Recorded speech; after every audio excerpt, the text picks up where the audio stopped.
حضرت یعقوب علیہ السلام کا واقعہ۔ تو دوستو کیا حال آپ سب لوگوں کا، آپ لوگ ٹھیک ہیں؟ آج ایک نئی ویڈیو کے ساتھ حضرت یعقوب علیہ السلام کی زندگی کا ایک واقعہ۔ حضرت یعقوب علیہ السلام جو ایک پیغمبر اور بزرگ تھے، انہوں نے بے شمار آزمائشوں اور فتنوں کا سامنا کیا۔ ان کے بیٹے بشمول جوزف اس کی سب سے بڑی خوشی،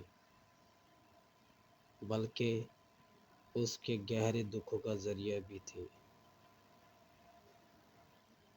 حضرت یوسف علیہ السلام کو ان کے بھائیوں نے غلام بنا کر بیچ دیا، تو حضرت یعقوب علیہ السلام غم سے نڈھال ہو گئے۔ وہ برسوں روتے رہے، آنسوؤں کے مسلسل بہنے سے ان کی آنکھیں سفید ہو رہی تھی۔ پھر بھی انہوں نے اللہ کے منصوبے پر کبھی یقین نہیں کھویا۔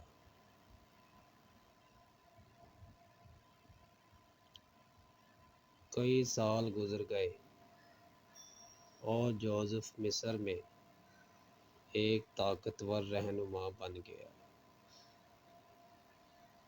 حضرت یعقوب علیہ السلام اپنے پیارے بیٹے کے ساتھ مل گئے، لیکن ان کی خوشی قلیل رہی۔ یوسف کے بھائی جنہوں نے ان پر ظلم کیا تھا، معافی مانگنے آئے۔ حضرت یعقوب علیہ السلام نے اپنے خاندان کو صبر، رحم اور عفو کی قدر سکھائی۔ انہوں نے اپنے بیٹوں کو گلے لگاتے ہوئے کہا، اللہ سب سے بڑا منصوبہ ساز ہے۔ وہ ہمیں مضبوط، عقل مند اور زیادہ رحم دل بنانے کے لیے آزماتا ہے۔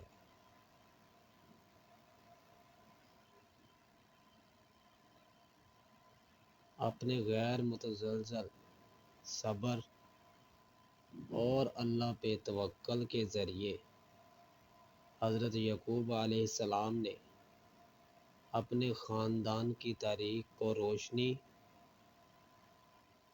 بخشش اور اتحاد میں بدل دیا۔ ان کی کہانی امید کی کرن بن گئی، آنے والی نسلوں کو متاثر کرتی ہے۔ اخلاقی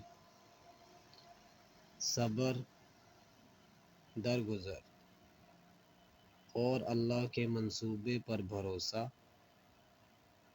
حتیٰ کہ تاریک ترین وقت کو بھی طاقت، ہمدردی اور اتحاد کے ثبوت میں بدل سکتا ہے۔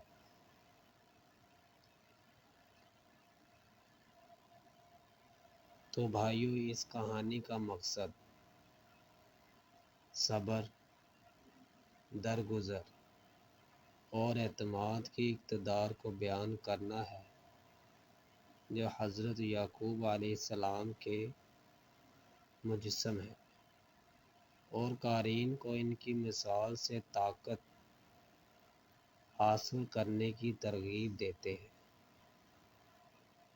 حتیٰ کہ مصیبت کے وقت بھی اللہ کی حکمت اور رہنمائی پر بھروسہ کرتے ہیں۔ تو دوستو، اس کہانی سے ہم کو صبر ملتا ہے، صبر، طاقت اور اللہ پہ بھروسہ کرنے کا۔ اللہ پہ بھروسہ رکھنے سے ہر مصیبت کا حل نکلتا ہے، اور اللہ ہی ہر مصیبت کا کارساز ہے۔